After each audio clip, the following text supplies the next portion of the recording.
Tuhan Yesus Kristus, ucapan syukur kami persembahkan kepadamu sebagai rasa tanda terima kasih kami buat segala sesuatu yang indah, yang baik yang sudah Engkau kerjakan dan karuniakan kepada kami, memberikan kami kesempatan selalu untuk mengingat dan untuk kembali kepadamu Tuhan. Saat ini kami berada di bawah kaki Dikau, kami akan duduk mendengarkan firman-Mu. Namun kami menyadari kekurangan kami, keterbatasan kemampuan untuk bisa memusatkan hati dan pikiran kami untuk mendengarkan firman-Mu, terlebih untuk mengerti dan melakukannya. Tapi kami percaya bahwa Roh-Mu yang suci selalu siap untuk menolong kami. Sebab itu Tuhan, biarlah urapan-Mu ini Engkau curahkan dalam setiap pribadi kami, mulai dari hamba-Mu dalam penyampaian firman dan untuk menyampaikan kepada seluruh sidang jemaat. Biarlah pengaruh urapan-Mu yang suci berkuasa atas kami semua ya Tuhan. Kami dapat mendengar dan mengerti firman-Mu. Kuasa-kuasa kegelapan yang mengganggu, menggoda kami saat pemberitaan firman ini ya Bapa, kami bersatu hati panggil nama Engkau buat usirkan dia. Di dalam nama Tuhan Yesus Kristus, segala setan kami perintahkan kamu semua dalam nama Yesus, pergi. Darah Yesus yang berkuasa, biarlah Engkau berkuasa atas kami ya Tuhan, untuk duduk diam, memusatkan hati pikiran kami, mendengarkan firman-Mu dalam urapan Roh-Mu yang suci. Terima kasih Bapa, haleluya. Doa kami naikkan kepadamu, biarlah Engkau yang mendengar dan menjawabnya bagi kami. Di dalam nama Tuhan Yesus Kristus, haleluya, amin.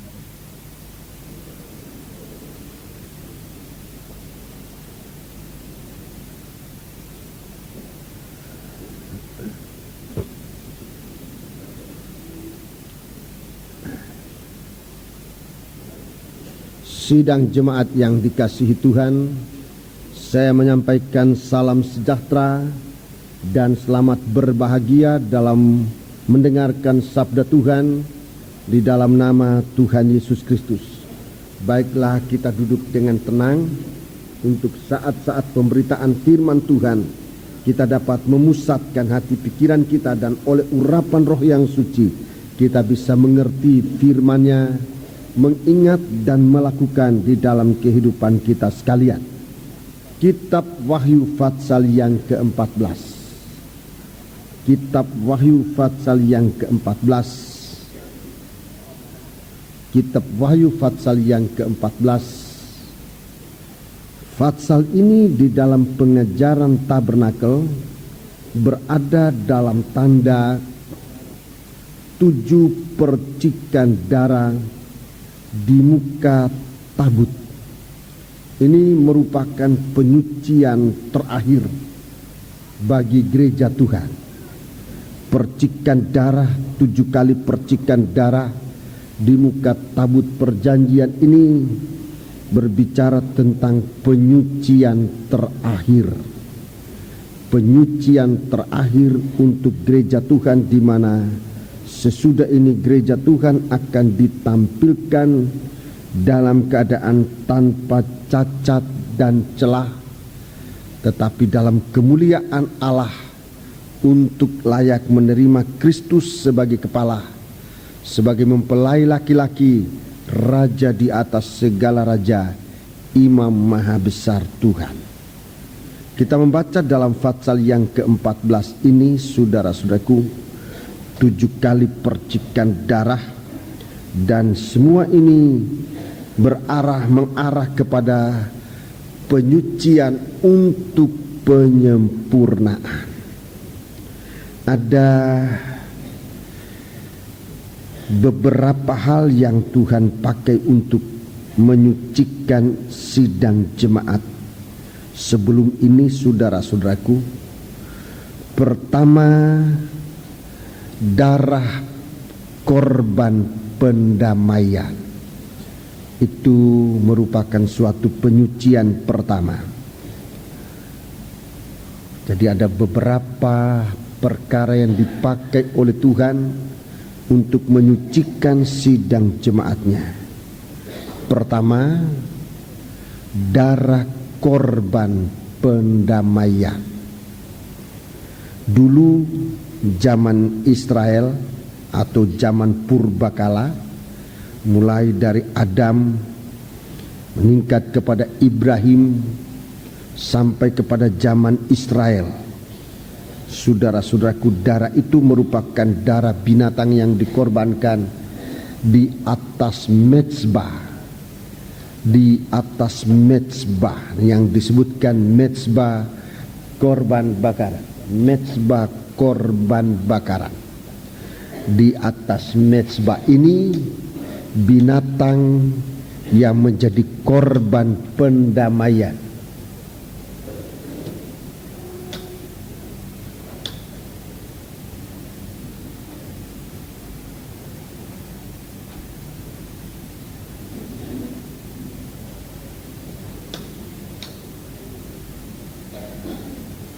Ya. Ya. Ini mezbah korban bakaran. Sekarang mezbah ini, saudara-saudaraku, tidak dimanfaatkan lagi di zaman gereja ini, kecuali bagi bangsa Israel. Saya juga tidak tahu persisnya. Dalam ibadah agama Yahudi kemungkinan masih dipakai, kemungkinan juga sudah tidak dipakai. Tetapi bagi kita di zaman gereja, alat ini sudah digenapkan dan ditampilkan merupakan sebuah salib yang kita sekarang kenal dan banyak kita miliki. Lambang itu dalam kehidupan sehari-hari banyak kali merupakan perhiasan, itu salib. Tetapi salib tanpa Kristus itu sungguh-sungguh bisa membingungkan atau menyesatkan anak-anak Tuhan. Sebab salib yang Tuhan berikan kepada kita adalah salib di mana Kristus ada tergantung, di atasnya mati untuk melepaskan dosa kita. Dalam Filipi pasal 1 kita baca, ini salib yang benar untuk kita. Filipi pasal yang pertama, surat Filipi pasal yang pertama ayat yang ke-29. Filipi pasal yang pertama ayat 29. Ini salib. Mari kita baca ayat 29 dan 30.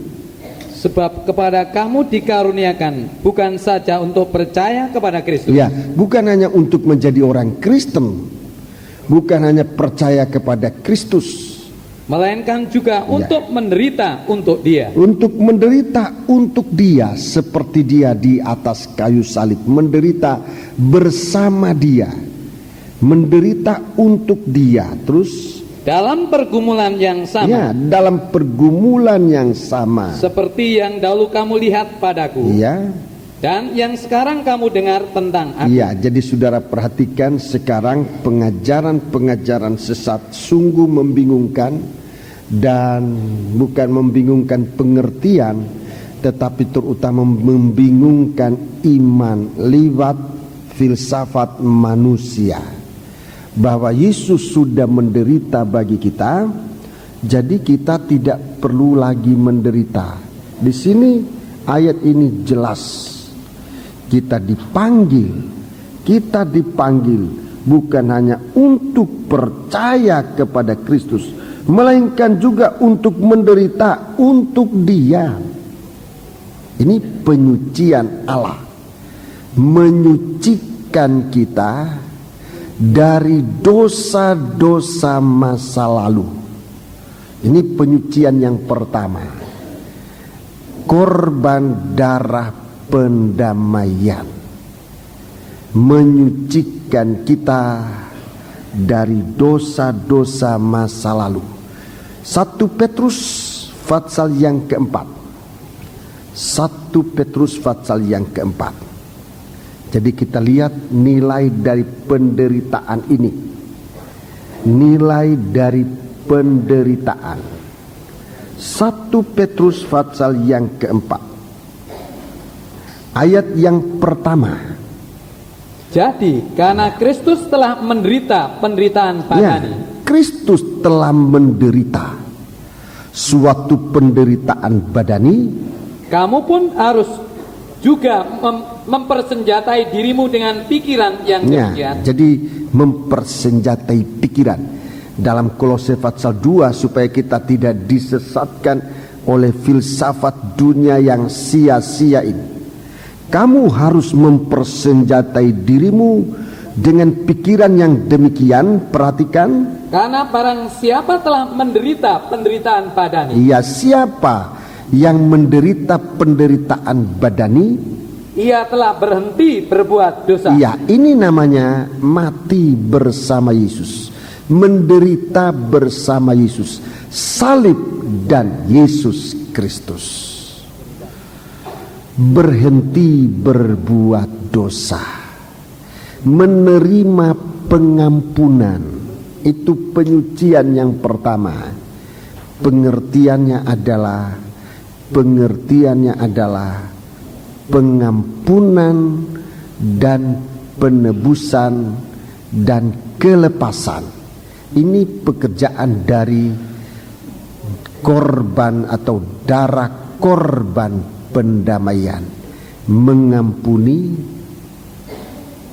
menebus, melepaskan kita dari yang jahat. Ini penyucian yang pertama, ya. Ini penyucian yang pertama.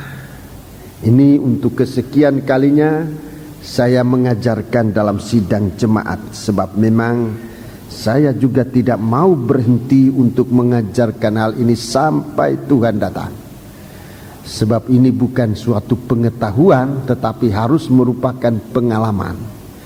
Jadi sebelum kita mengalami semua, ajaran ini masih tetap didengungkan. Kalau pengetahuan lain, kalau sudah sekali dua kali disampaikan kita sudah tahu, gurunya berhenti.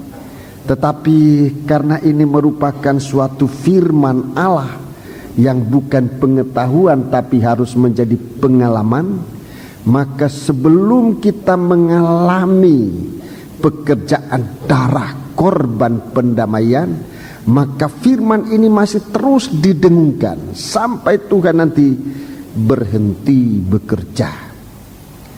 Jadi harus diulang-ulangi.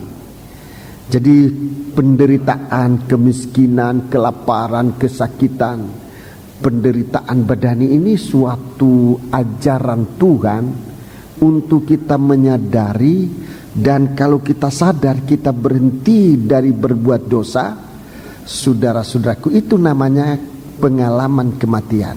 Kalau hanya susah tetapi dosa jalan terus, malah bertambah dosa, itu bukan pengalaman kematian. Rekan-rekanku hamba Tuhan, di dalam pelayanan kita banyak mengalami susah. Sebetulnya Tuhan sedang mengerjakan penyucian dalam kita, untuk di saat-saat semacam itu dosa menjadi sangat jelas.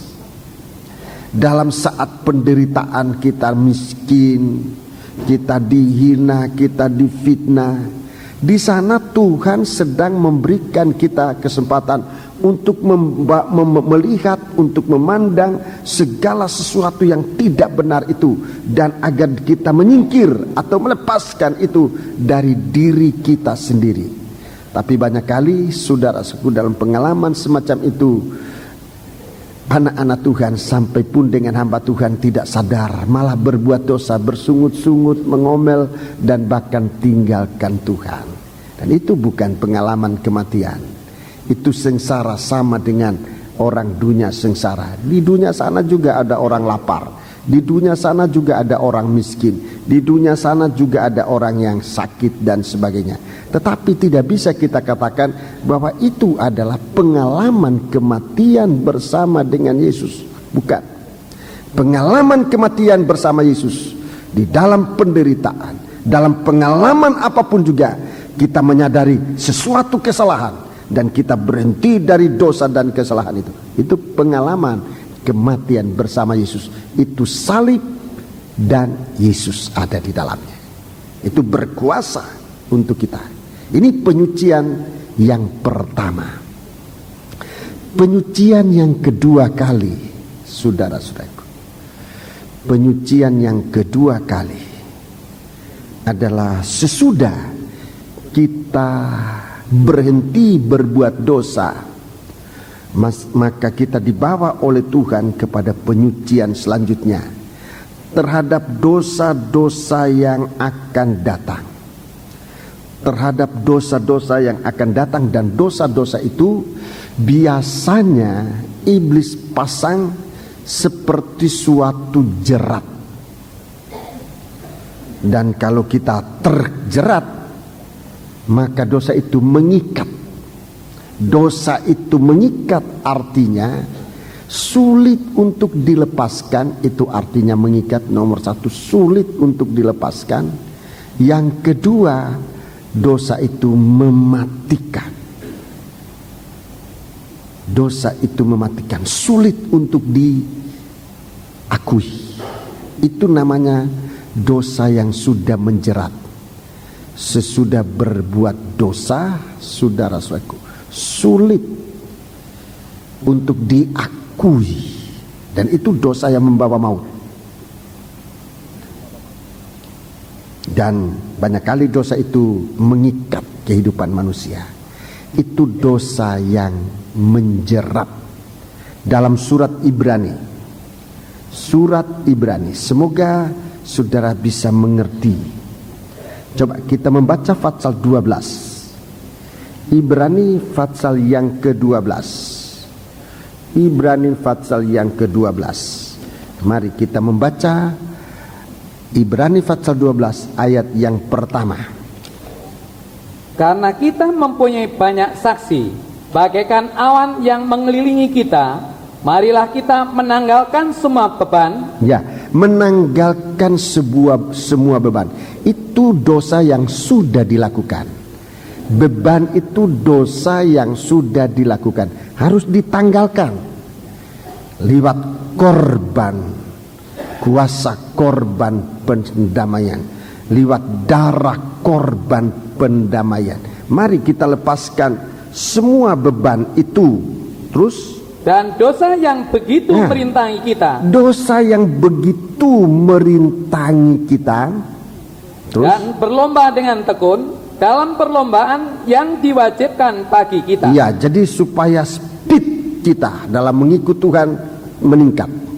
Jadi berlomba, orang berlomba itu membutuhkan speed tinggi. Itu berlomba. Kalau berlomba seperti semut, ya bukan berlomba namanya itu. Jadi berlomba ini ada suatu dorongan untuk segala sesuatu kita kerjakan dengan cepat. Dalam terjemahan lama perkataan dosa yang begitu merintangi diterjemahkan demikian. Maka hendaklah kita membuang tiap-tiap pikulan yang berat, itu beban, itu dosa, pikulan yang berat, dan dosa yang mudah menjerat kita. Ini disebutkan dalam terjemahan baru, dosa dan dosa yang begitu merintangi. Bukan cuma merintangi, tetapi menjerat dalam terjemahan lama. Dosa yang mudah menjerat kita. Dosa yang mudah menjerat ini, itu dosa belum dilakukan, tetapi sudah ada, dipasang oleh setan. Dan kalau kita lengah, maka dosa itu akan menyerang. Dan tadi saya katakan, kita akan nomor satu terikat. Jerat itu mengikat. Biasanya dosa semacam itu mengikat. Sekali dilakukan, kemudian sulit untuk dilepaskan. Itu nomor satu. Itu dosa yang mengikat. Semua dosa bisa mengikat, saudara-saudara. Semua dosa bisa mengikat manusia. Ada banyak perbuatan dosa yang dilakukan, bahkan sampai manusia merasa itu bukan dosa. Apalagi kalau tidak ada ayatnya menyebut bahwa itu dosa. Sulit sekali, saudara-saudaraku. Banyak contoh, salah satu contoh yang paling ringan adalah merokok. Banyak kali orang berbantah-bantah, mana ayatnya di dalam Alkitab tidak boleh merokok. Memang tidak ada ayatnya, tidak ada ayat. Tetapi kalau rokok itu sudah sangat mengikat, dan memang jurusannya begitu, mengikat manusia, saudara-saudaraku. Kelanjutannya adalah bahwa manusia itu tidak akan pernah sadar bahwa sesuatu yang ia lakukan itu dosa, sehingga darah korban pendamaian tidak melepaskan dia. Dan dosa itulah yang dalam 1 Yohanes pasal 5 dikatakan dosa yang membawa maut, dosa yang sulit diakui, sangat sulit diakui. Bagaimana bisa terlepas kalau kita sendiri tidak mengakui bahwa apa yang kita lakukan itu adalah suatu dosa, sehingga merupakan suatu kebenaran, tapi bukan kebenaran karena pengampunan. Kebenaran yang kita miliki adalah kebenaran diri sendiri yang tidak mempunyai kemampuan untuk membebaskan kita dari penghukuman. Itu kebenaran diri sendiri, tidak mempunyai kemampuan untuk melepaskan kita dari hukuman. Kebenaran yang kita peroleh dari darah korban pendamaian, itu kebenaran yang membebaskan kita dari segala hukuman, dari maut. Jadi ini dosa yang menjerat, dosa yang menjerat, dosa yang akan datang, dosa yang ada di depan, yang belum kita lakukan. Tetapi jika saatnya kita lengah, dosa itu akan menjadi sandungan dalam kehidupan, dalam kita berlomba. Dalam perlombaan ini, jerat ini dipasang oleh setan, supaya kita terjerat, kita terserandung, kemudian jatuh dalam dosa itu, dan tidak akan mungkin sampai pada sasaran yang kita rindukan, yaitu Yerusalem baru, kerajaan Allah. Tidak akan pernah sampai, jatuh di tengah perjalanan. Jadi itu juga mau disucikan oleh Tuhan. Jadi Tuhan menyucikan kita, pertama dosa yang kita sudah lakukan dengan kuasa darah korban pendamaian. Kita baru merayakan, memperingati, menikmati, mengalami korban Paskah. Itu korban pendamaian, supaya segala dosa-dosa kita diampuni. Tapi sesudah ini, perhatikan, sesudah korban Paskah, kita masih harus disucikan dengan penyucian firman Allah. Dengan penyucian firman Allah. Ini penyucian di dalam tabernakel berada dalam tingkatan ruangan suci. Tingkatan ruangan suci. Penyucian di halaman dengan darah korban pendamaian. Coba tolong tabernakel. Tolong dalam tabernakel supaya gampang melihatnya. Ya.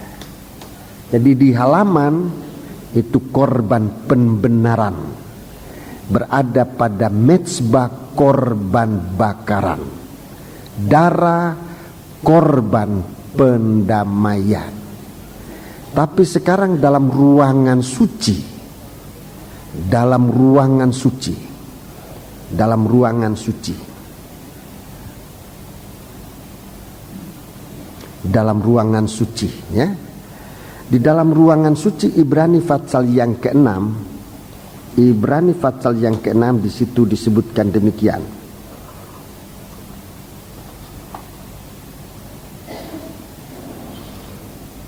Di sini jelas kita lihat. Ibrani pasal 6 ayat 1 sebab itu marilah sampai kita, dengan ayat yang ketiga.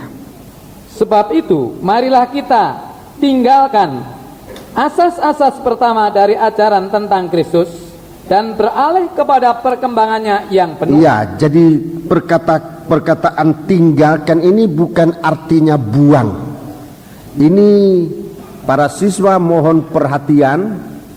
Ini bukan berartinya bahwa pelajaran asas-asas pertama itu dibuang. Perkataan tinggalkan itu artinya maju. Asas-asas itu kita sudah miliki, jangan terhenti di situ, tetapi dengan asas itu kita maju. Ini perkataan yang benarnya. Jadi dengan asas itu kita maju, jangan terhenti pada ajaran mula-mula. Apa itu ajaran mula-mula? Coba dengarkan, baca. Janganlah kita meletakkan lagi dasar pertobatan. Ya, dasar pertobatan. Mengapa? Sebab kita sudah bertobat. Kalau sudah bertobat, ngapain terus ngajar? Ulangi lagi, tadi saya katakan, kalau kita memang belum bertobat, memang ajaran itu terus akan didengungkan. Tapi kalau kita sudah bertobat, kita akan lanjut. Tidak hanya terus kembali pada pelajaran bertobat terus. Dari perbuatan yang sia-sia, Ya. dan dasar kepercayaan kepada Allah, Ya. yaitu ajaran tentang pelbagai pembaptisan. Tentang pelbagai pembaptisan tolong ditunjukkan. Ini ajaran-ajaran mula-mula, ajaran dasar pertobatan, mezbah korban bakaran, kemudian penumpangan tangan, pembaptisan dan penumpangan tangan, terus kebangkitan orang-orang mati, iya, dan hukuman kekal. iya, itu pengajaran-pengajaran dasar. Dalam gereja Pantekosta ini disebut pengajaran besar atau pengajaran alasan. Ini yang sedang diguncangkan oleh setan sekarang ini dalam gereja Tuhan. Ajaran ini dasar dari gereja Tuhan. Iman diguncangkan, pertobatan diguncangkan,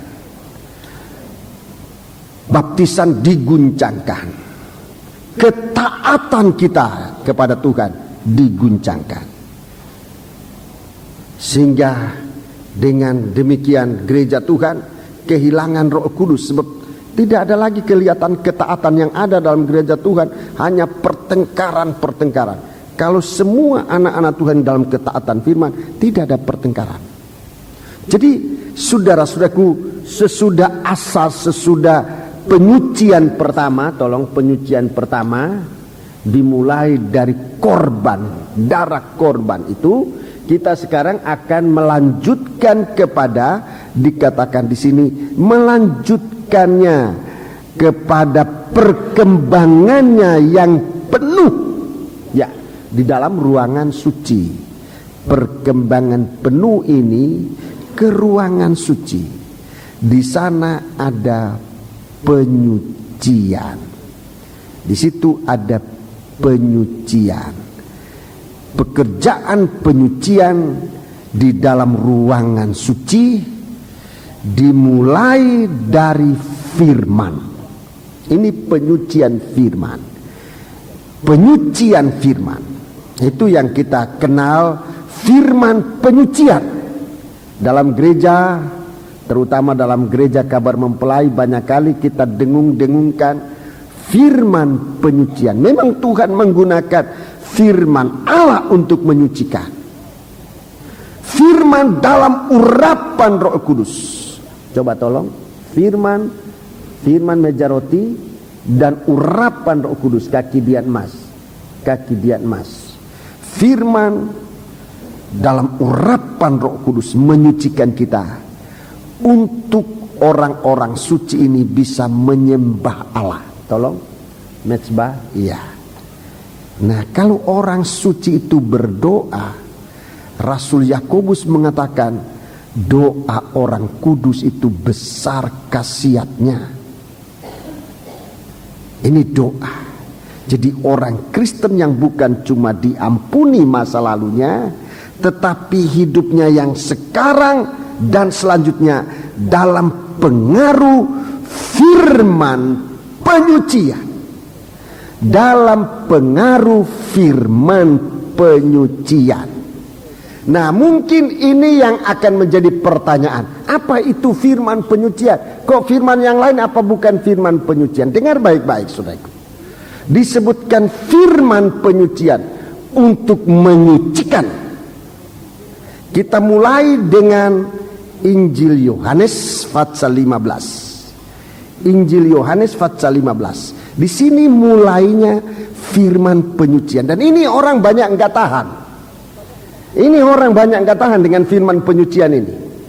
Sehingga saudara-saudaraku, lalu gereja Tuhan membuat cara sendiri untuk mencoba menghidupkan ibadahnya, tetapi tidak akan pernah berhasil.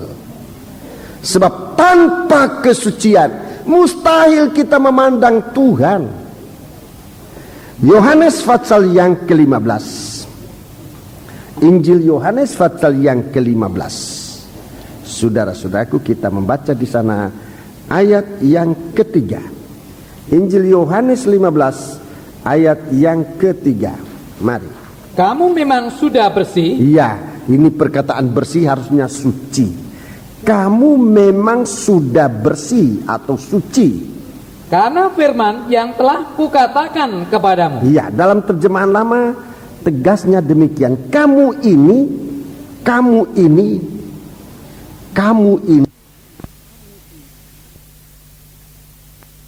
dengan Tuhan. Kalau orang jauh dikatakan kamu itu jauh, atau apalagi kalau kamu di sana itu lebih jauh lagi.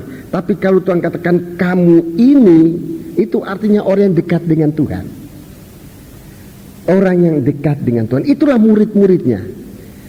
Itulah orang yang selalu belajar kepada Tuhan. Kamu ini memang suci oleh karena perkataan yang sudah kukatakan atau telah kukatakan kepadamu. Ini firman penyucian, firman yang sudah dikatakan, diungkapkan, jadi tidak dipendam di hati, tidak disembunyikan, tetapi firman yang sudah dibukakan.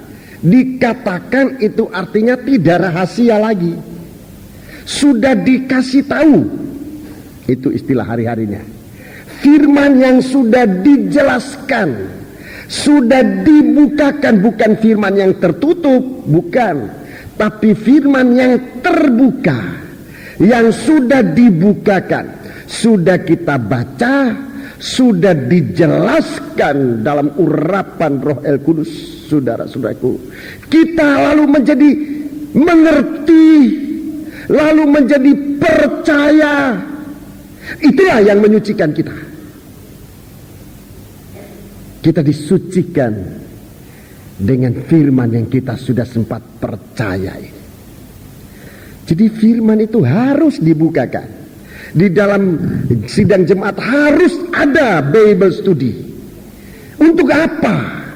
Untuk Tuhan mengerjakan penyucian di dalam sidang jemaat terhadap dosa-dosa yang merintangi, dosa-dosa yang bisa menjerat anak-anak Tuhan. Dosa menjerat tadi saya sudah ulangi, saya sudah katakan mengikat dan mematikan. Itu menjerat, mengikat dan mematikan. Ayatnya dalam 1 Yohanes pasal yang ke-5 ayat yang ke-16. Itu dosa yang tidak, ayat 16 dan selanjutnya, itu disebut dosa yang membawa maut, dosa yang tidak diakui, dosa yang tidak diakui. Itu dosa yang tidak diakui sama dengan melawan Roh El Kudus, sama dengan menghujat Roh Kudus. Waktu firman Allah disampaikan, dengar baik-baik. Waktu firman Allah disampaikan, saudara mendengarkan firman, saudara tertegur. Oh, ini dosa. Roh Kudus datang, ngaku. Oh, enggak, malu, gengsi. Sampai akhirnya tetap tidak mengaku. Itu sama dengan menghujat pekerjaan Roh. Ini yang namanya menghujat Roh Kudus. Roh itu sudah mendorong, ngaku. Nomor satu kepada Tuhan. Kalau perlu mengaku kepada suami atau kepada istri atau kepada siapa. Itu roh bersuara di dalam hati nurani. Kamu berbuat dosa itu, ngaku supaya kamu diampuni. Tapi tetap tidak ngaku. Ini namanya dosa tidak diakui, sama dengan melawan Roh Kudus dalam hati ini. Menghujat Roh Kudus. Dosa itu membawa maut. Tapi kalau kita ngaku, Roh Kudus dorong kita untuk ngaku, kita ngaku. Dan dikatakan darah Yesus anaknya menyucikan kita dari segala dosa. 1 Yohanes pasal 1 ayat 7 sampai dengan ayat 9. Saudara baca di rumah itu. 1 Yohanes pasal 1 ayat 7 sampai 9. Saudara baca di rumah. Jadi ini saudara. Jadi di sini Tuhan bicara firman. Tuhan bicara firman itu sama dengan mau menyucikan langkah-langkah kita ke depan ini. Agar jangan ada yang merintangi, jangan ada dosa yang merintangi, apalagi yang merintangi itu adalah jerat. Itu Tuhan mau sucikan, bersihkan dengan firman. Nah, 1 Petrus pasal 4 ini bentuk dari firman penyucian. Bentuk dari firman penyucian. Jadi kalau firman itu dibukakan, coba sudah lihat. Kalau firman Allah itu dibukakan, ini namanya pembukaan firman. Jadi bukan hanya khotbah, tapi pembukaan firman. Kita lihat punya ciri khusus. 1 Timotius pasal yang keempat. 1 Timotius pasal yang keempat.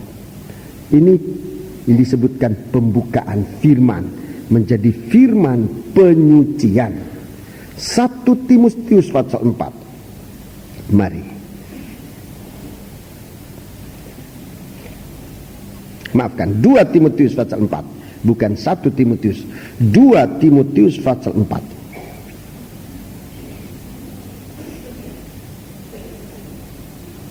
Ayat 1 sampai dengan ayat 1 dan ayat yang kedua. Ini firman pembukaan atau pembukaan firman. Ini firman yang dibukakan untuk menyucikan.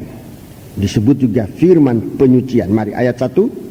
Di hadapan Allah dan Kristus Yesus yang akan menghakimi orang yang hidup dan yang mati. Jadi sebelum mengalami penghakiman di hadapan Kristus Yesus yang akan menghakimi orang hidup dan orang mati, jadi sebelum ada penghakiman sekarang ini aku berpesan dengan sungguh-sungguh kepadamu. Dengan sungguh-sungguh kepadamu. Demi penyataannya. Dan demi kerajaannya. Demi nanti kalau ia datang dan dalam kerajaannya. 2. Beritakanlah firman. Beritakan firman. Katakan firman.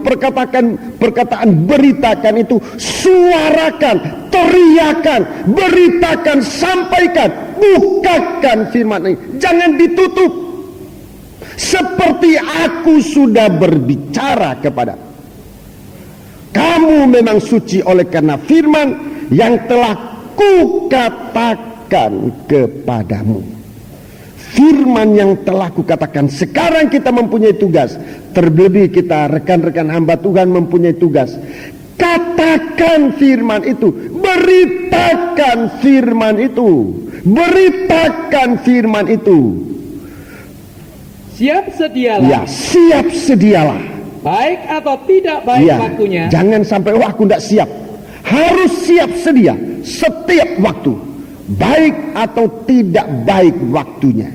Siap sedialah, baik atau tidak baik waktunya. Nyatakanlah.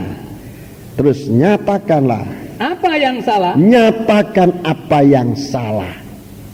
Nyatakan apa yang salah. Dalam pemberitaan firman Allah, kesalahan kita terdibukakan. Dalam pembukaan firman Allah kita melihat Allah itu suci adanya. Allah itu suci adanya. Kita lihat itu, kesucian Allah begitu hebat. Dalam pembukaan firman Allah kita melihat jeleknya kehidupan kita, dosa-dosa kita, najis kotornya kehidupan kita. Kita bisa lihat dalam pembukaan firman. Dan kalau kita memandang kepada Dia, sempat memandang kepada kesuciannya, maka Tuhan berkuasa untuk menyucikan, mengubahkan kehidupan kita dari kemuliaan kepada kemuliaan seperti yang terlihat di dalam wajah Kristus. 2 Korintus pasal 3 ayat yang ke-18. Saudara baca di rumah. 2 Korintus 3 ayat 18. Kita memandang Dia dalam kemuliaan. Dalam pembukaan firman kita juga melihat segala jerat dosa itu. segala siasat setan untuk menjatuhkan manusia oleh firman dapat jelas kelihatan. Sebab itu hidup kita kalau di dalam firman sudah terpelihara, sangat terpelihara. Segala ulah setan itu juga dinyatakan, sehingga kita sangat jelas untuk dapat melawannya. Saudara-saudara, jadi nyatakan apa yang salah.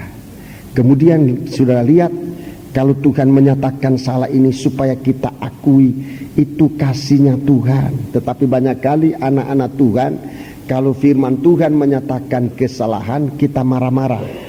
Marah bukan kepada diri kita untuk kita ngaku kepada Tuhan, tapi seringkali sedikitnya marah kepada si pembawa berita, si pengkhotbah dimarahi. Oh, ini dia pasti sudah dengar cerita saya lewat istriku, lewat suamiku, lewat anakku, lewat si A, si B. Dituduh begitu. Masa dia khotbah dari permulaan sampai akhirnya ngomong dosaku terus. Kalau tidak dengar dari si Anu masa bisa tahu. Itu banyak kali kita salah mengerti. Kita tidak tahu bahwa firman Allah itu sangat berkuasa. Kalau firman Allah dibukakan, segala kesalahan kita dinyatakan. Untuk apa? Untuk kita akui dan kita terlepas dari dosa itu. Kasih Allah itu begitu besar. Tetapi kalau kita masih keras hati, masih tadi saya katakan masih tidak mau, sementara Roh Kudus mendorong untuk ngaku tetap tidak mau. Nah ini sekarang. Yang kedua apa? Tegurlah. Tegurlah. Yang kedua itu tegur. Firman Allah itu menegur. Firman Allah yang mana? Disebutkan firman pengajaran. Tegurlah dengan segala kesabaran dan pengajaran. Jadi rekan-rekan hamba Tuhan, terutama saya, untuk diingatkan, jangan menegur dengan emosi. Jangan dengan emosi, apalagi dengan amarah, hawa nafsu amarah.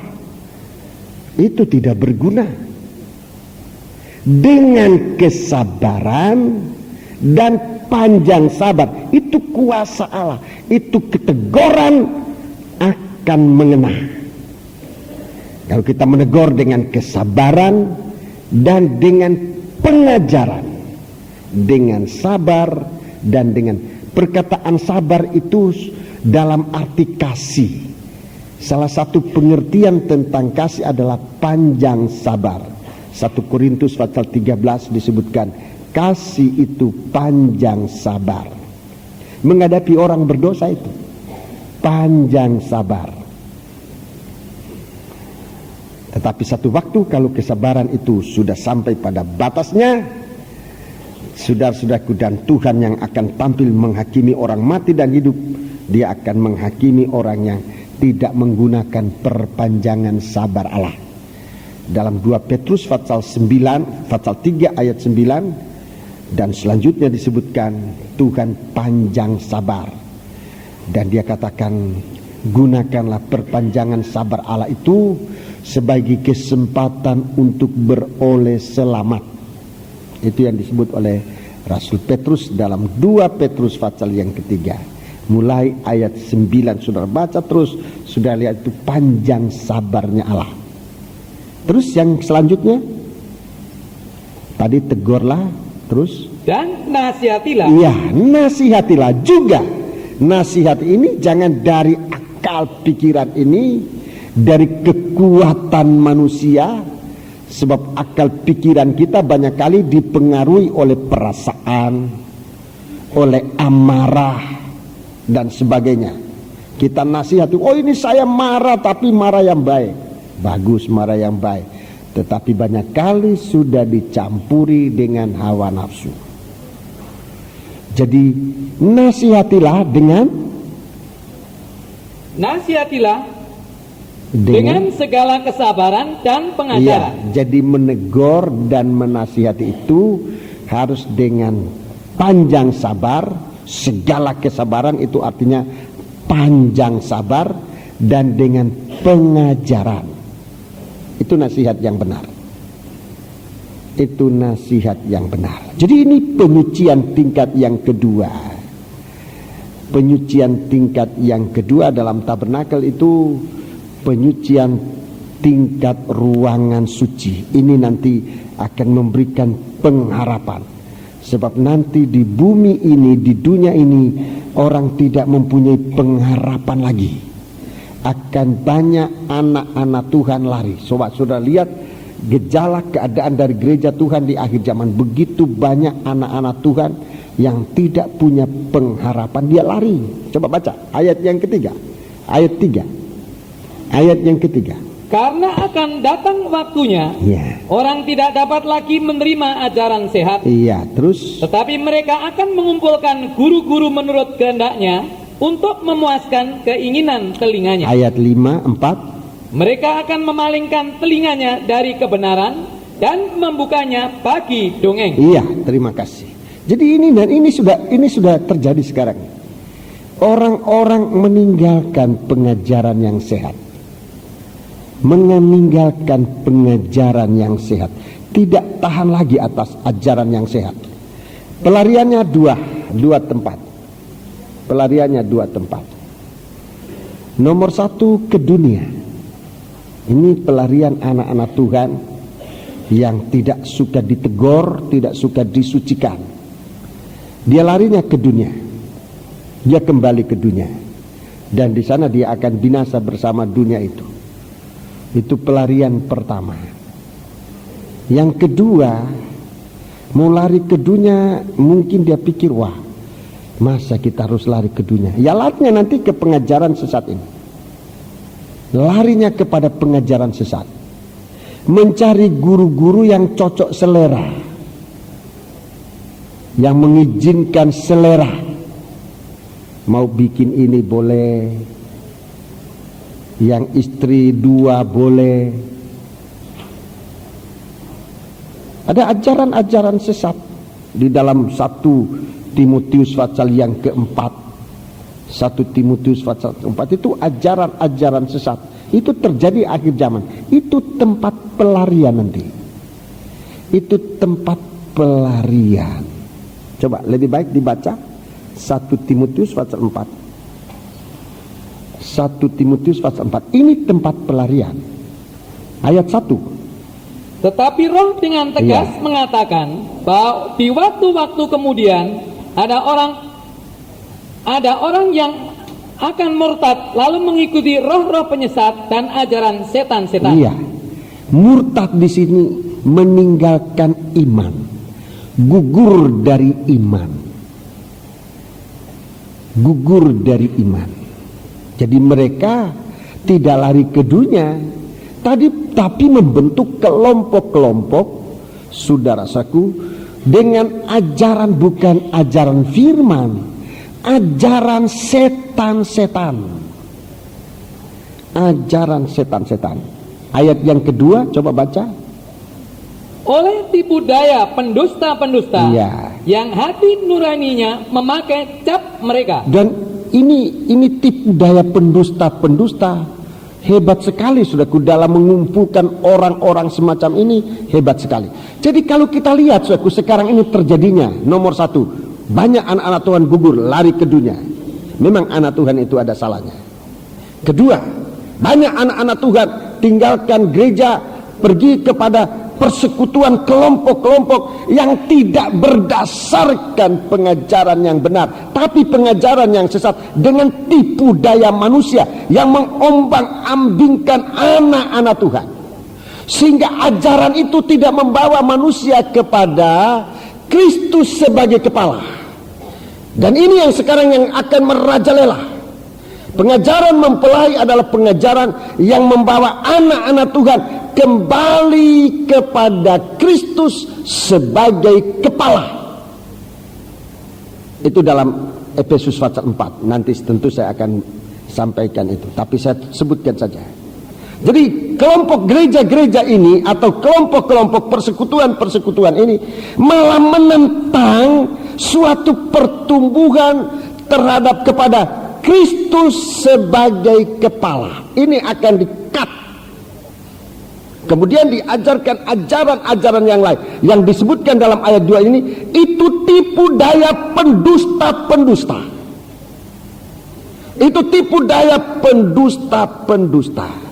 Mereka tidak tahan terhadap penyucian, tidak tahan terhadap penyucian firman Allah, lalu larinya kepada pendusta-pendusta ini. Mereka membentuk ibadah yang tidak berpegang kepada Kristus sebagai kepala.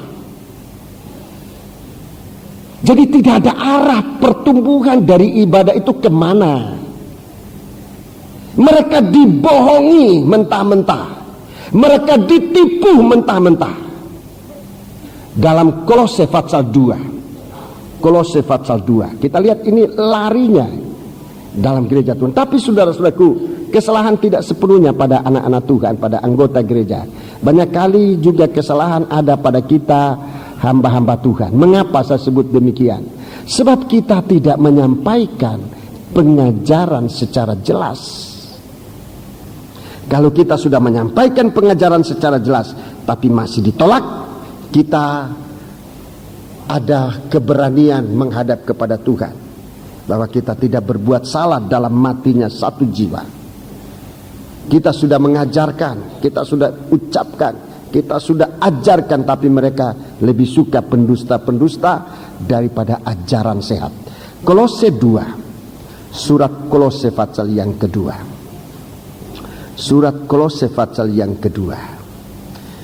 Kita baca mulai ayat 16. Karena itu janganlah kamu biarkan orang menghukum kamu mengenai makanan dan minuman, atau mengenai hari raya, bulan baru, ataupun hari Sabat. Semuanya ini hanyalah bayangan dari apa yang harus datang, sedang wujudnya ialah Kristus. Ya, jadi firman yang selalu menampilkan Kristus, menampilkan wujudnya Kristus, kita harus pertahankan, ya. Ayat 18. Janganlah kamu biarkan kemenanganmu digagalkan oleh orang yang pura-pura merendahkan diri dan beribadah kepada ini malaikat. Suatu ibadah, tapi tidak kepada Tuhan. Beribadah kepada malaikat. Malaikat yang suka disembah itu bukan malaikat Tuhan, itu malaikat yang sudah gugur, malaikat yang sudah jatuh. Dia tampil seperti malaikat dalam 2 Korintus pasal yang ke-11. Dia tampil sebagai malaikat terang, tetapi dia bukan lagi malaikat, dia setan. Dia yang menggoda jemaat Korintus. Jemaat Korintus yang disiapkan untuk menjadi mempelai wanita, tapi mereka tergoda dengan malaikat ini. Tergoda dengan malaikat ini, dengan rasul-rasul palsu, dengan hamba-hamba Tuhan yang palsu. Dalam 2 Korintus pasal 11 mulai ayat 2, saudara bisa baca terus beberapa ayat. Saudara akan menemukan itu. Ini yang disebut beribadah kepada malaikat, terus serta berkanjang kepada penglihatan-penglihatan. ada penglihatan-penglihatan.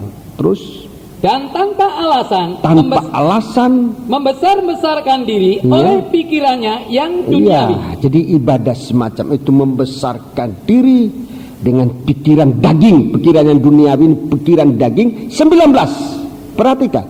Sedang ia tidak berpegang teguh kepada kepala. Tidak berpegang teguh kepada kepala. Itulah Kristus. Kepala ditulis dengan huruf besar. Tidak berpegang teguh kepada Kristus sebagai kepala. Terus dari mana seluruh tubuh yang ditunjang dan diikat menjadi satu oleh urat-urat dan sendi-sendi menerima pertumbuhan ilahinya. Iya, ini ibadah macam ini. Di situ pelarian nanti. Di situ pelarian anak-anak Tuhan di akhir zaman ini. Sebab itu waktu murid-murid tanya, Tuhan kapan engkau datang? Tuhan tunjuk ini. Pada hari itu akan datang penyesat-penyesat ini. Tuhan tunjukkan ini. Ibadah semacam ini. Ibadah-ibadah di mana penyesat-penyesat itu akan tampil. Jadi saudara-saudara, kita perlu sungguh-sungguh di dalam hal ini. Di dalam kita hidup bersama Tuhan. Efesus pasal 4. Lihat, gereja yang benar, gereja yang sungguh-sungguh, kita baca Efesus 4 ayat 15, atau kita baca ayat yang ke-13. Ayat 13. Sampai kita semua telah mencapai kesatuan iman dan pengetahuan yang benar tentang anak Allah. Jadi kenal anak Allah ini sungguh-sungguh, terus kedewasaan penuh, dan tingkat pertumbuhan yang sesuai dengan kepenuhan Kristus. Ya, ini pertumbuhan dari anak-anak Tuhan. Ayat 14. Sehingga kita bukan lagi anak-anak. Iya, didewasakan, tidak anak-anak lagi. Kita bukan lagi anak-anak. Melihat kalau anak-anak yang diombang-ambingkan oleh rupa-rupa angin pengajaran. Diombang-ambingkan oleh rupa-rupa angin pengajaran, gampang saja terseret. Oleh rupa-rupa angin pengajaran, dengarkan apa itu? Oleh permainan palsu manusia. Permainan palsu manusia. Dalam kelicikan mereka yang menyesatkan. Dalam kelicikan mereka. Itu gelombang. Itu gelombang yang sedang menimpa perahu kehidupan anak-anak Tuhan sekarang. Tapi lihat bagaimana anak-anak Tuhan yang sesungguhnya, bagaimana itu? Ayat 15. Ayat 15. Tetapi dengan teguh berpegang kepada kebenaran di dalam kasih. Iya, berpegang teguh kepada kebenaran dalam kasih. Kebenaran ini yang ditunjukkan oleh Tuhan di Taman Eden segera setelah manusia jatuh dalam dosa. Tuhan datang dengan kebenaran dan kasih. Itu menolong manusia. Berpegang teguhlah pada kebenaran dan kasih, terus kita bertumbuh. Ini ibadah yang betul, kita bertumbuh di dalam segala hal ke arah Dia, Kristus yang adalah kepala. Ayat 16. Daripadanya lah seluruh tubuh yang rapih tersusun dan diikat menjadi satu oleh pelayanan semua bagiannya sesuai dengan kadar pekerjaan tiap-tiap anggota, menerima pertumbuhannya dan membangun dirinya dalam kasih. Dalam kasih. Coba saudara bandingkan dengan Kolose 2 tadi. Saudara akan melihat jelas ibadah ini. Dan disitulah larinya orang-orang yang gugur dari iman. Jadi dua tempat pelarian dari orang-orang gugur dari iman ini, saudara suku. Pertama, apa dia lari ke dunia untuk menjadi kembali orang dunia, atau kembali ke sini, ke ibadah palsu. Ini gugur dari iman. Jadi kita hamba-hamba Tuhan, kita gembala-gembala, kita diberi tanggung jawab hal ini. Sebab itu penyucian ini harus jelas. Mulai dari penyucian tingkat pertama, kebenaran oleh karena korban, oleh karena kuasa darah korban pendamaian. Anak-anak Tuhan berhenti berbuat dosa. Kemudian anak-anak Tuhan itu dilepaskan dari jerat dosa. Jerat dosa. Pengajaran-pengajaran sesat ini termasuk jerat. Termasuk jerat. Dan sangat menjadi jerat sehingga orang yang terjerat dengan pengajaran sesat sudah sangat sulit untuk dilepaskan. Sangat sulit. Itu pengalaman saya sebagai gembala. Kalau seorang sempat dijerat oleh pengajaran sesat, sudah sangat sulit dilepaskan. Sebab dia merasa benar. Dia digoda dengan kebenaran diri sendiri. Sulit dilepaskan, dia akan menjadi begitu terikat. Kalau orang berzina masih gampang dia, sebab dia waktu berzina itu dia sudah tahu dia berdosa. Dia tahu. Tetapi orang yang terjerat dengan pengajaran sesat, tidak pernah dia merasa dia salah. Tidak pernah. Malah dia merasa inilah suatu ibadah yang sesungguhnya.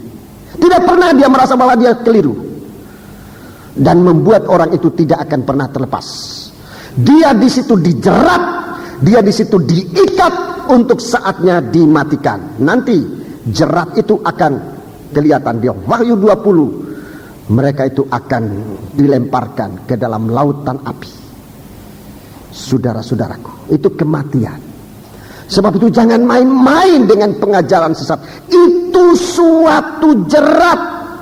Saya dulu pernah menegur pengerja saya, dia coba-coba membaca-baca tulisan-tulisan yang tidak benar itu. Kenapa kamu baca?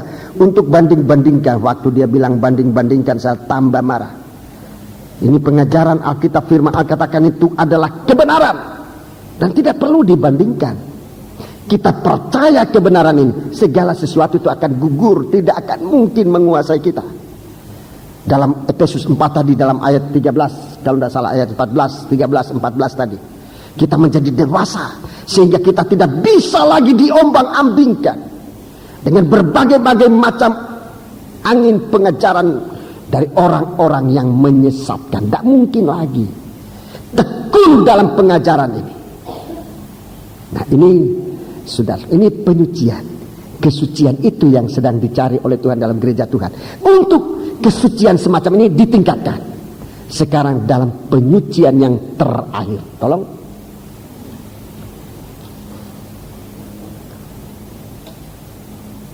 Ya, ruangan maha suci. Ruangan maha suci. Di sini penyucian terakhir. Sebagian dari darah di atas mezbah dibawa oleh imam besar ke dalam ruangan suci. Sebagian dari darah korban pendamaian itu dibawa lewat ruangan suci, dipercikan kepada setiap alat dan sampai kepada ruangan maha suci. Imam besar setahun sekali masuk dalam ruangan maha suci, mengerjakan pekerjaan pendamaian yang terakhir, penyucian yang terakhir, penyucian yang terakhir. Imam besar akan masuk dalam ruangan maha suci. Dengarkan baik-baik.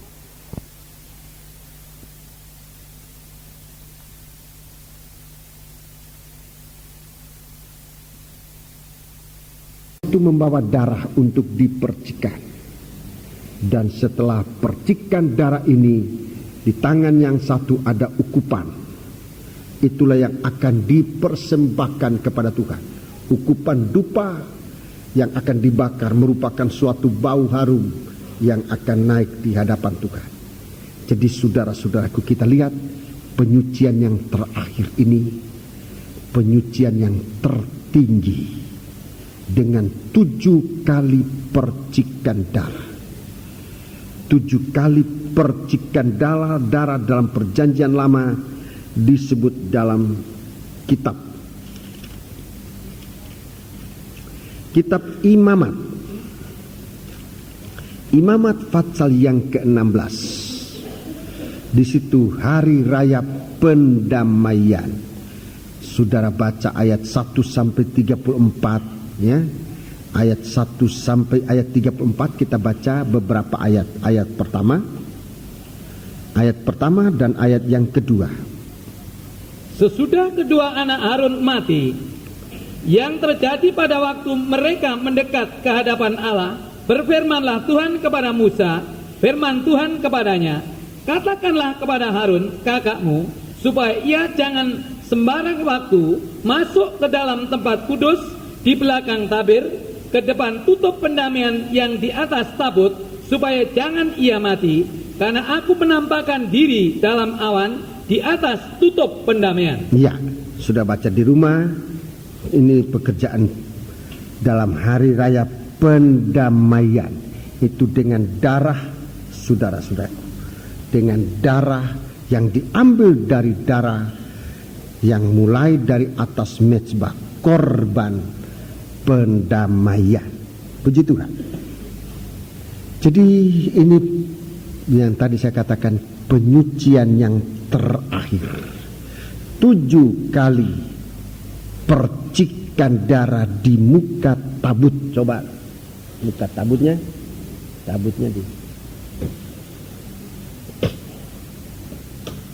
Ya, ada 7 kali percikan darah. 1, 2, ulangi.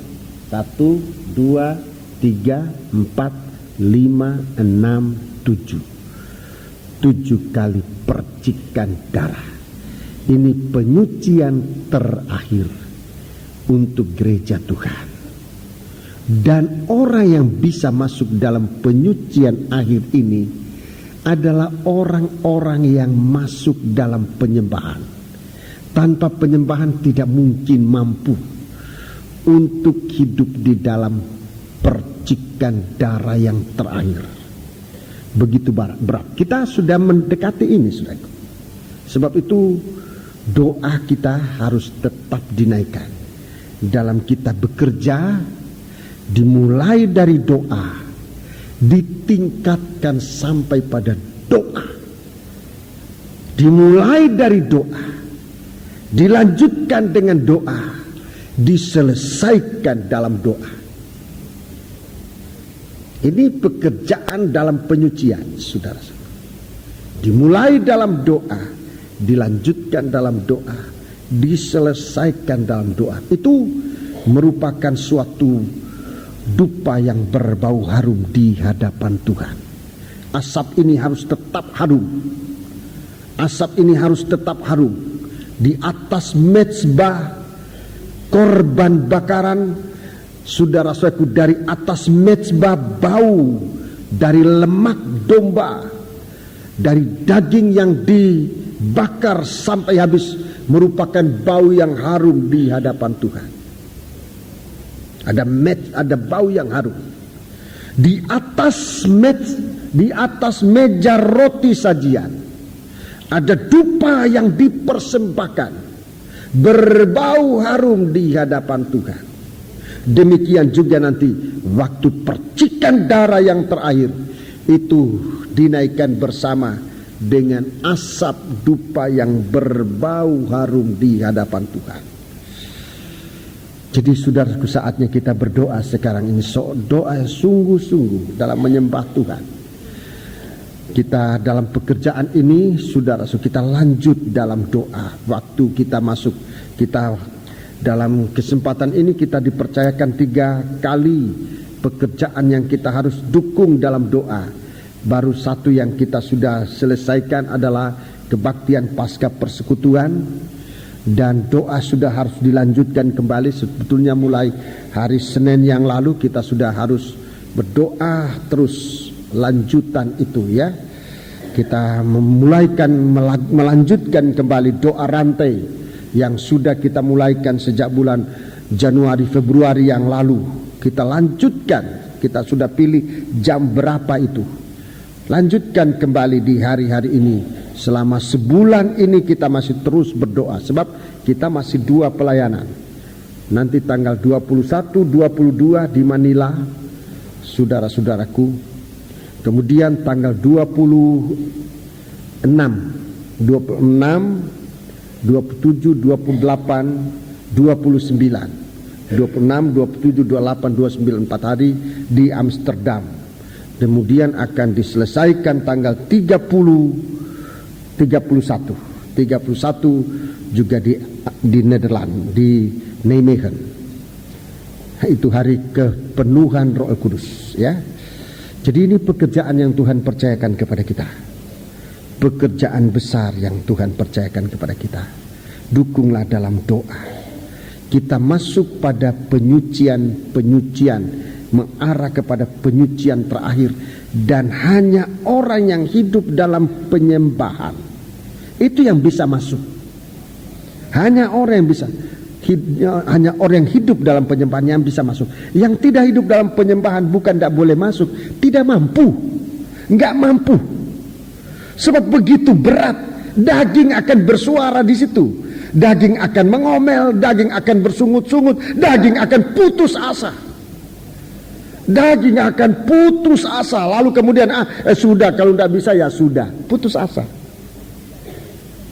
Saudara-saudara rombongan yang akan ikut ke Nederland, berdoa sungguh-sungguh. Kita mengalami banyak kesulitan di hari-hari ini, saudara-saudara. Kalau kita tidak dalam doa bisa putus asa. Baru menghadapi biaya sudah cukup berat, belum menghadapi sekalipun mahal. Kita sekarang dalam berat sana, mohon bantuan doa dalam sidang jemaat. Kita rombongan menghadapi urusan penginapan, sebab nyatanya sekarang ini di Eropa malah musim rame, musim rame. Tempo hari katanya kalau bulan Juli itu musim libur, lebih baik jangan bulan Juli, lebih cepat. Saya ambil bulan Mei juga katanya libur. Nggak tahu kapan nggak liburnya itu. Jadi nggak usahlah ribut dengan libur. Kita berdoa. Sebab pekerjaan ini hanya kita bisa terobos dengan doa. Sebab itu saya mohon bantuan doa dari sidang jemaat. Hotel-hotel katanya pada penuh, bukan cuma penuh, mahalnya juga sudah naik. Kalau dirupiahkan saudara pasti tidak bisa tidur. Biaya hotel itu berapa satu malam? Kalau sudah dengar jumlah rupiahnya pasti saudara tidak bisa tidur. Ya, tetapi ya mari kita sungguh-sungguh. Hanya orang yang hidup dalam doa yang bisa. Jadi kalau saudara ini sudah lihat kesulitan, saudara-saudaraku, jalannya di mana? Jalannya di dalam doa. Sebab jalan yang ke atas itu tidak pernah bisa dikalahkan. Kalau ke kanan, ke kiri, ke muka, ke belakang tidak ada jalan lagi, tinggal satu-satunya jalan adalah ke atas. Kalau ini kita tidak pakai, kita sudah kalah total. Pakai doa, ya, jalan doa itu. Panitia sudah sangat berusaha hari-hari ini, baik menyangkut seat di pesawat maupun menyangkut tempat kita nginap, menyangkut bagaimana kita makan. Kalau itu yang kita sibukkan nanti lalu menjadi halangan, ya kita terus berdoalah. Saya jangan lanjutkan perkataannya, nanti terjadi demikian. Tapi saya mau katakan jangan mundur, maju. Kecuali Tuhan yang mengatakan kamu tahun ini tidak jadi ke sana, ya nggak usah kalau Tuhan yang bilang. Tapi kalau Tuhan tak bilang begitu, ya maju terus. Kita akan pasti, sebab kita berada dalam suatu kegiatan kesucian. Dalam kegiatan pelayanan ini, di mana gereja Tuhan akan masuk di dalam penyucian terakhir dengan 7 percikan darah. Ini langkah-langkah yang ditandai dengan darah. Ini ujian. Sebab nanti kita baca dalam Wahyu ini, kemana Tuhan pergi, kemana Tuhan mau kita pergi. Mengikut Tuhan, ayo. Itu nanti yang akan berhasil. Itu nanti akan berhasil. Ini akan masuk dalam penyucian yang terakhir. Hanya orang yang masuk dalam penyucian terakhir bisa lolos dalam jalan ini. Mengikut Tuhan sampai pada kemanapun Tuhan pergi. Coba kita baca. Jadi untuk sampai nanti, saudaraku, untuk sampai ke mana itu, ke Bukit Sion. Wah, ini jalannya naik turun gunung, merupakan suatu irama yang merdu. Hanya orang yang ada kepastian untuk ikut kemanapun Tuhan pergi mempunyai pengalaman itu. Mari kita baca ayat 1 sampai dengan ayat yang kelima. Ayat 1 sampai dengan ayat yang kelima. Ini saudaraku, ini suasana penyucian terakhir. Bagaimana kita sedang ini mulai dengan penentuan biaya. Penentuan biaya sudah kelihatan, cinta uang atau cinta Tuhan. Sudah kelihatan itu. Orang cinta uang atau cinta Tuhan. Baru soal biaya ujiannya itu. Mencintai Tuhan atau mencintai uang. Itu sudah ujian pertama. Kalau lolos itu ujian selanjutnya. Ujian selanjutnya memang diuji nanti. Pilih yang mana. Maju mengikut Tuhan kemana Tuhan pergi, atau tinggal bersama uang. Boleh, tidak dilarang. Enggak dilarang, saudaraku. Saya cuma kasih tahu, tidak dilarang. Tetapi ini ujian Tuhan. Tuhan tidak pernah mau maksa. Ini ujian kita mengasihi. Kalau perginya, kalau kita tinggal hanya karena sayang uangnya, saya katakan sayang, terlalu kasihan. Mari kita baca. Ayat 1 sampai Dan dengan aku ayat. melihat sesungguhnya anak domba berdiri di bukit Sion, Anak domba berdiri di bukit Sion, dan bersama-sama dengan dia Ya. 144.000 orang, dan di dahi mereka tertulis namanya dan nama Bapanya. ya, terus Dan aku mendengar suatu suara dari langit bagaikan desau air bah, ya, dan bagaikan deru guruh yang dahsyat. ya, Dan suara yang kudengar itu seperti bunyi pemain-pemain kecapi yang memetik kecapinya. Mereka menyanyikan suatu nyanyian baru di hadapan tahta, Iya. dan di depan keempat makhluk dan tua-tua itu. Dan tidak seorang pun yang dapat mempelajari nyanyian itu selain daripada 144.000 orang yang telah ditebus dari bumi itu. ya. Ini ada suatu nyanyian yang tidak bisa dipelajari. Ini pengalaman bersama Yesus, nggak bisa ditiru-tiru. Masing-masing punya nyanyian. Kalau kita ikut di belakang Tuhan dengan tanda darah, suara kita jernih, merdu. Tapi kalau menyimpang, itu sumbang, false. Menyimpang berarti kita ikut maunya kita. Suara daging ada. Suara daging dalam nyanyian itu, suara daging turut campur. False. Nyanyian itu false. Tapi kalau kita ikut pada langkah-langkah penyucian, saudara-saudaraku, daging tidak bersuara, nyanyian itu merdu. Tidak bisa ditiru. Tidak bisa ditiru. Tapi kalau menyimpang, nah ini celaka. Jadi dalam pelayanan ini jangan menyimpang. Jangan ikut tetapi ikut suara daging, karena untuk sesuatu kepentingan daging. Jangan untuk kepentingan daging ini bisa suaramu false. Kalau dagingmu tidak terpenuhi seleranya, atau jadi kecewa, suaramu false nanti. Nyanyian itu jadi false.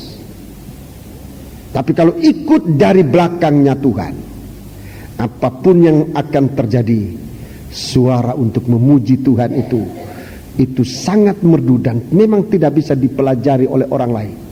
Hanya orang yang mengalami pengalaman itu yang bisa nyanyikan di hadapan Tuhan nanti. Baca terus. Mereka adalah orang-orang yang tidak mencemarkan dirinya dengan perempuan-perempuan, karena mereka murni sama seperti perawan. Ya, terus. Mereka adalah orang-orang yang mengikuti anak domba itu kemana saja ia pergi. Dia mengikuti anak domba itu kemana saja ia pergi. Kemana saja Tuhan perintah, kemana saja Tuhan ajak. Sebab sekarang ini kita tidak pernah disuruh pergi sendiri. Saudara percaya? Saudara percaya? Kita tidak pernah disuruh pergi sendiri. Kalau kita disuruh ke Nederland ini juga tidak disuruh pergi sendiri, enggak. Kita pergi dengan Tuhan. Saudara percaya?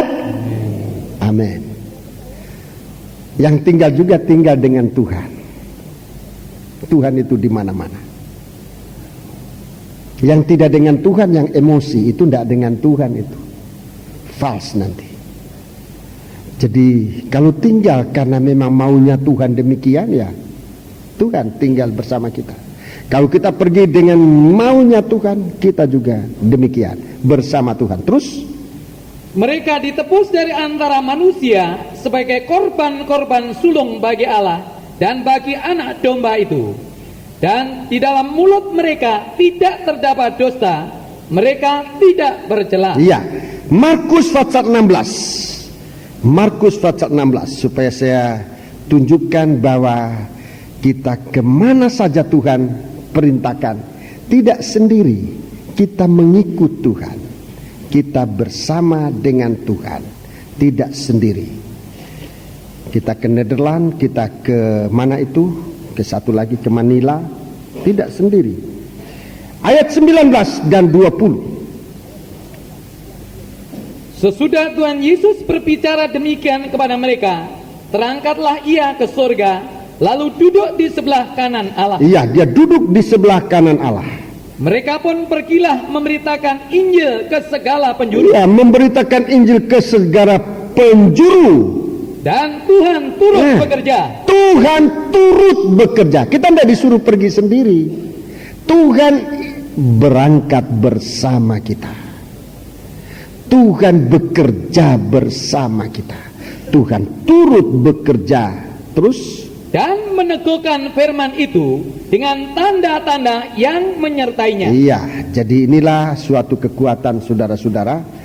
Kalau kita nanti akan sampai ke mana itu, ke Bukit Sion, untuk ditampilkan bersama Kristus yang adalah anak domba Allah. Untuk masuk, ini langkah-langkah untuk masuk pada perjamuan malam anak domba Allah. Dalam Fatsal 15 nanti kitab Injil, kitab Wahyu ini itu sudah berbicara tentang gereja Tuhan. Sudah gereja Tuhan merupakan tabut perjanjian. Gereja Tuhan merupakan mempelai wanita. Itu Fatsal yang ke-15. Untuk kemudian akan diisi oleh Tuhan dengan benda-benda yang sangat kuat. Tapi mulai dari ini Tuhan mau tolong kita. Haleluya. Jadi kita mengikut kemana saja Tuhan pergi. Kita adalah orang-orang yang mengikuti anak domba itu kemana saja ia pergi. Dengan lain perkataan, ini orang dengar-dengaran. Orang yang dengar-dengaran. Dikatakan mereka ditebus dari antara manusia sebagai korban sulung dari anak bagi Allah dan bagi anak domba itu. Dan di dalam mulut mereka tidak terdapat dusta. Mereka tidak bercelah. Jadi sebelum sampai di Bukit Sion, orang-orang yang mengikut Tuhan ini bukan hanya mengalami penyucian, tetapi mereka mengalami suatu pembaharuan. Lebih dari penyucian, sudah mengalami suatu pembaharuan. Efesus pasal 4. Efesus pasal 4. Surat Efesus pasal 4.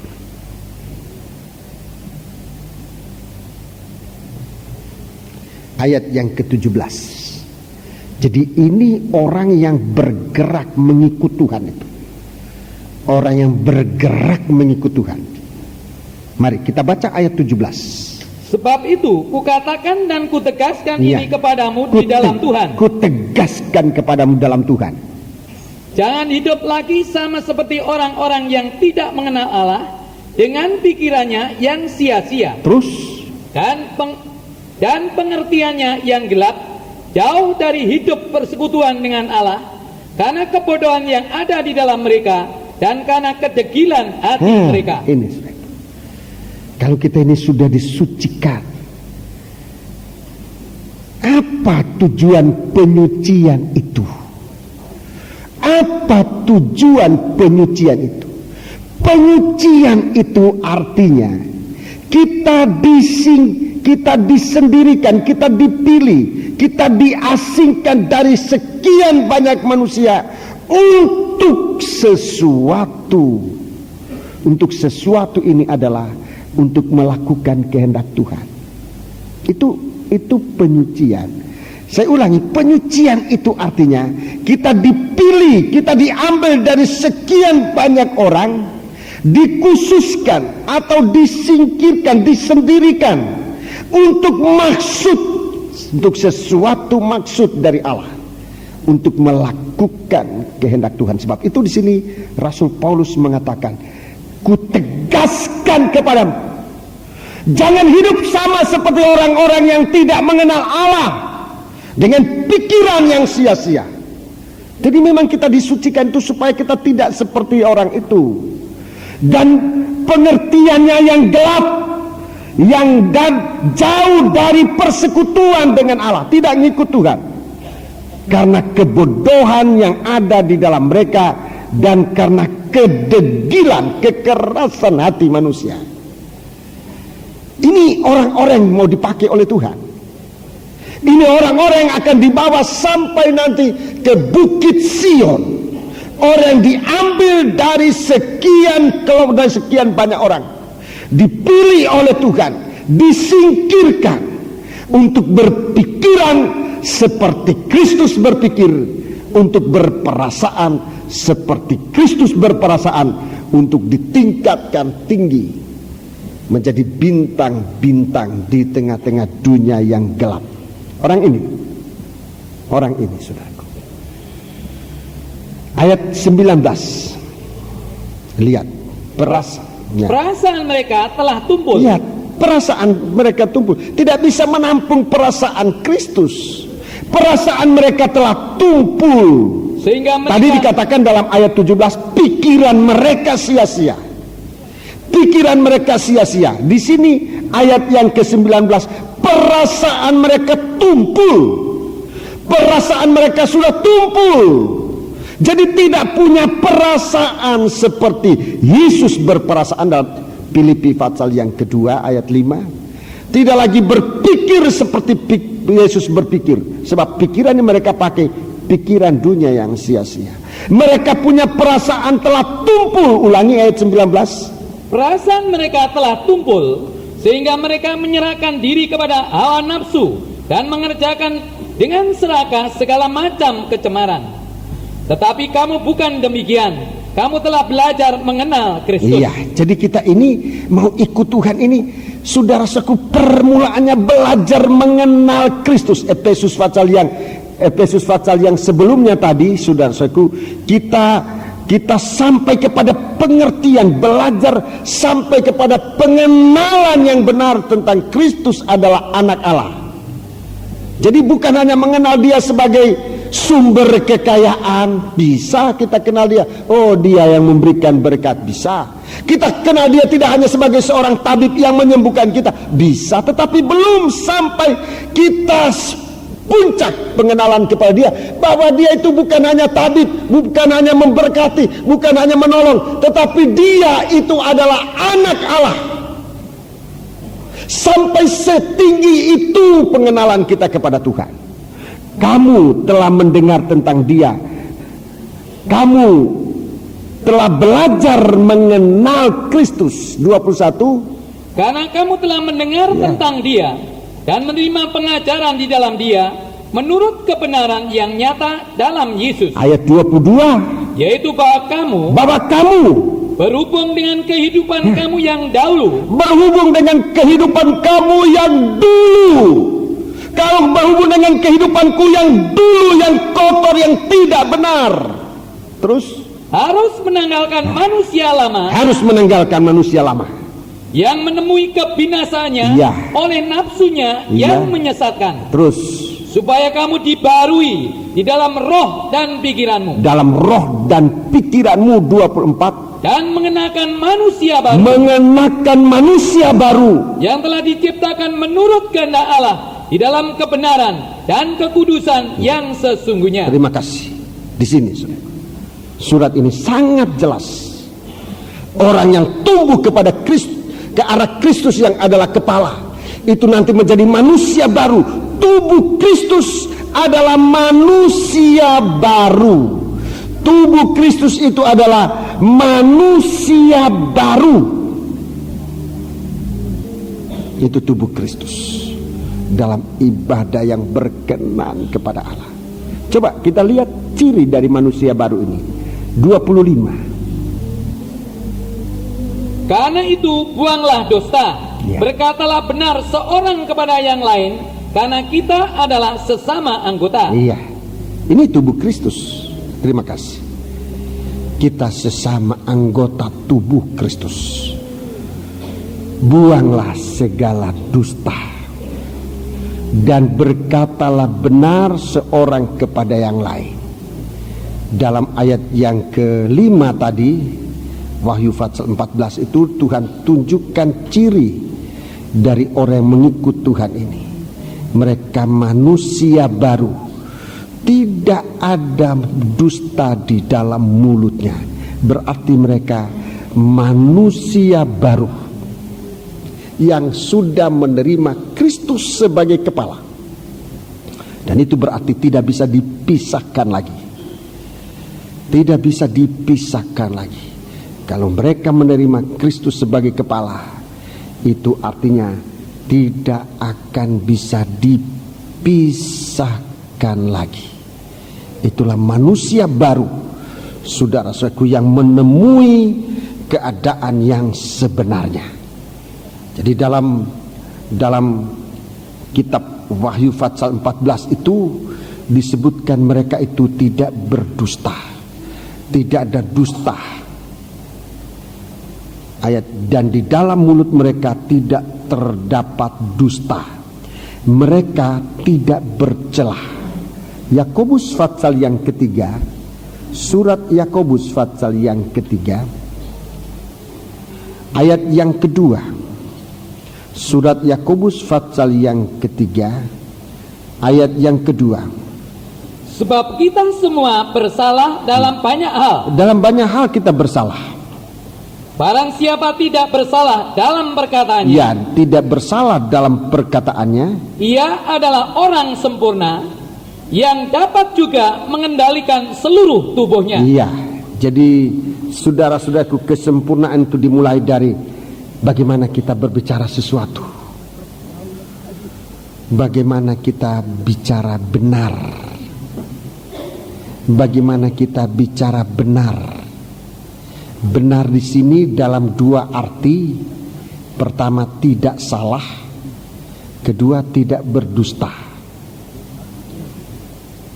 Ini berbicara benar. Barang siapa tidak bersalah dalam perkataannya, ia adalah orang sempurna yang dapat juga mengendalikan seluruh tubuhnya. Dan kendali dari sini adalah oleh firman Tuhan untuk mengikut kemanapun Tuhan pergi. Puji Tuhan. Jadi inilah kualitas dari pengikutnya Tuhan ini, yang disebut dalam Wahyu pasal yang ke-14 ayat 1 sampai dengan ayat yang ke-5. Mereka adalah orang yang sempurna. Nah, perkataan sempurna ini nanti jika Tuhan izinkan akan saya terangkan pada hari Minggu yang akan datang. Semoga saudara menggunakan kesempatan untuk ikut dalam kebaktian itu. Saya tidak akan lanjutkan pada malam ini. Saya sampaikan di sini yang saudara bisa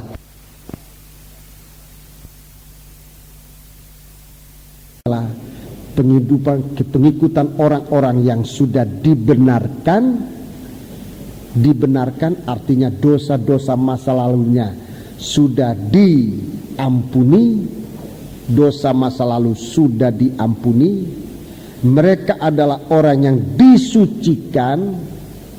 Mereka orang yang disucikan artinya tidak jatuh lagi dalam dosa, kemudian sampai kepada mereka menjadi orang sempurna. Semoga istilah mereka ini dapat kita ganti, kitalah orangnya yang mengikut ini. Jadi langkah mana kita berada sekarang?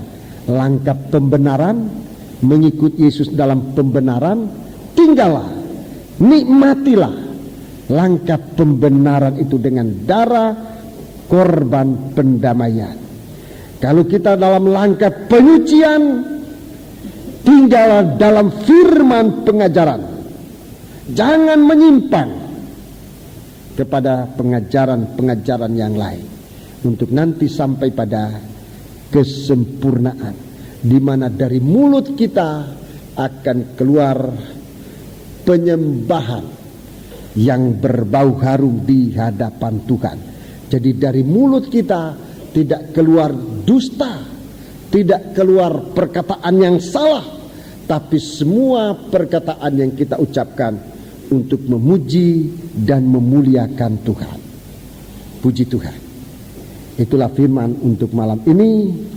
Dan mari kita akan bangkit berdiri, pelayan perjamuan suci. Silakan maju ke depan. Kita bangkit berdiri, kita akan segera menggunakan perjamuan suci.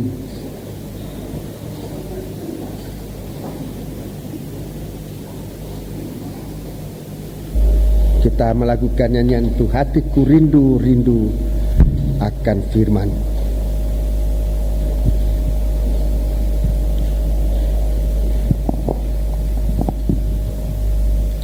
Hatiku rindu akan firman-Mu. Mari kita akan kasih. Hatiku haus akan kasih. Jiwaku haus akan kasih-Mu. Jiwaku rindu akan cinta-Mu. Siramilah taman hatiku yang kering ini, agar firman-Mu bersemi di hatiku.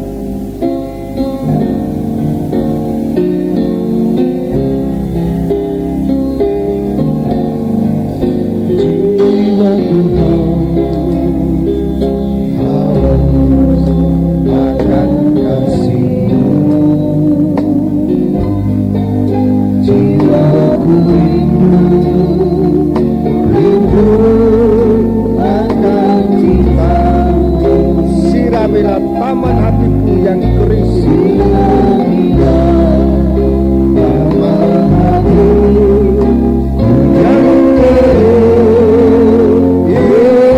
agar firman-Mu bersemi di hatiku.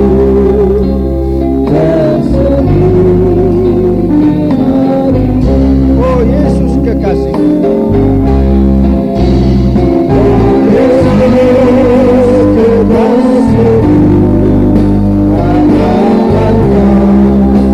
Namamu kan ukir di hatiku.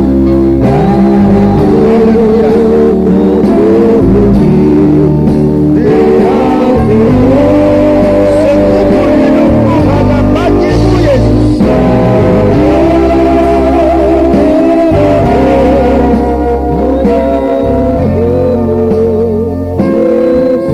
Ku mau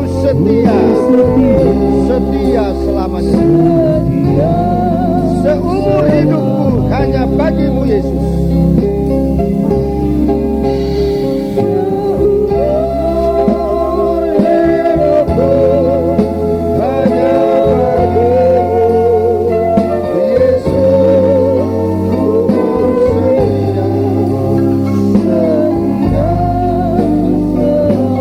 Jiwaku haus akan kasih-Mu.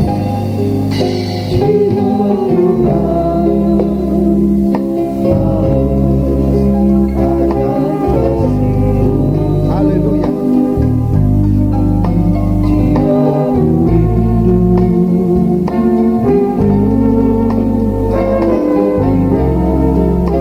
Siramilah taman hatiku yang kering ini. Taman hatiku yang kering.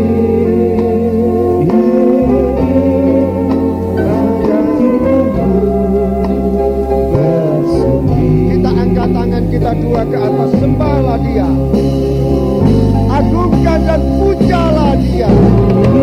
Kita memuja Dia. Oh Yesus kekasih, hanyalah Engkau.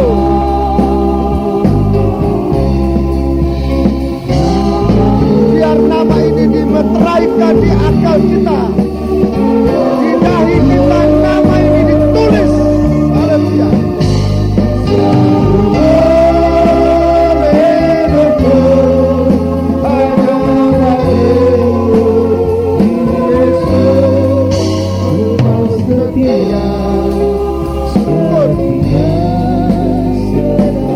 Oh Yesus kekasih, kita memuja Dia.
dalam penyembahan dengan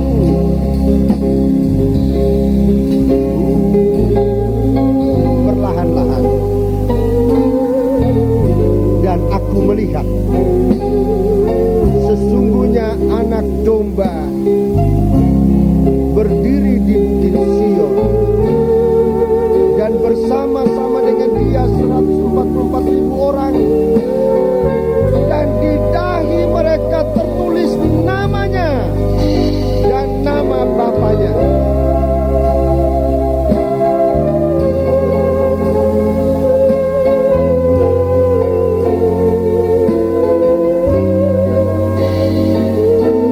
Angkat tangan dua ke atas. Kor, kita lakukan kor. Semoga nama ini tertulis untuk tidak dilupakan. Kekasihku, hanyalah Kau, sembahlah Dia. Namamu di hatiku. Haleluya.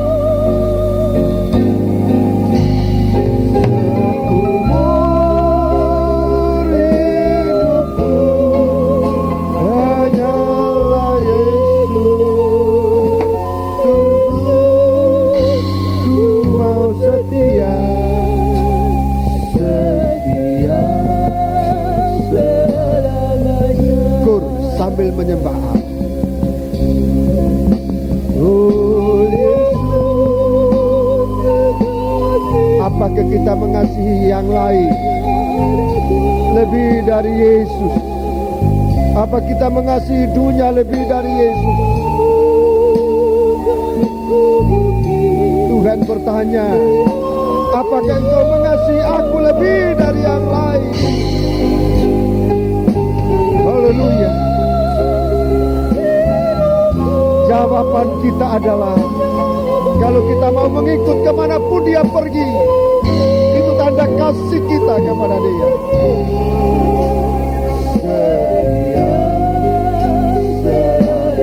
Syukur.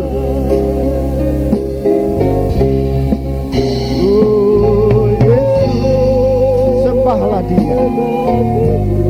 Sesudah kita memuja Dia, sembahlah Dia dalam roh dan dalam kebenaran.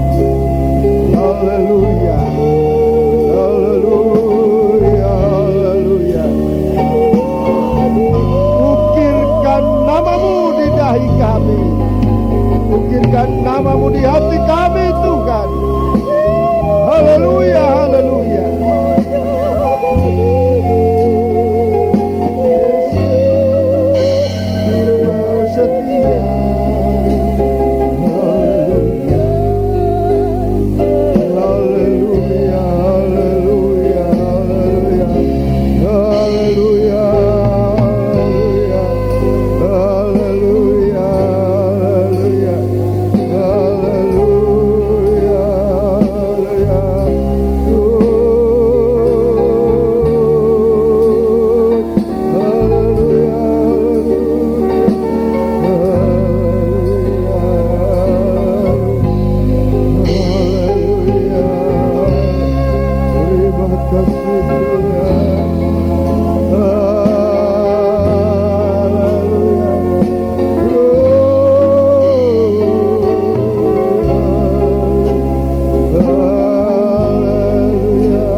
kasih Tuhan.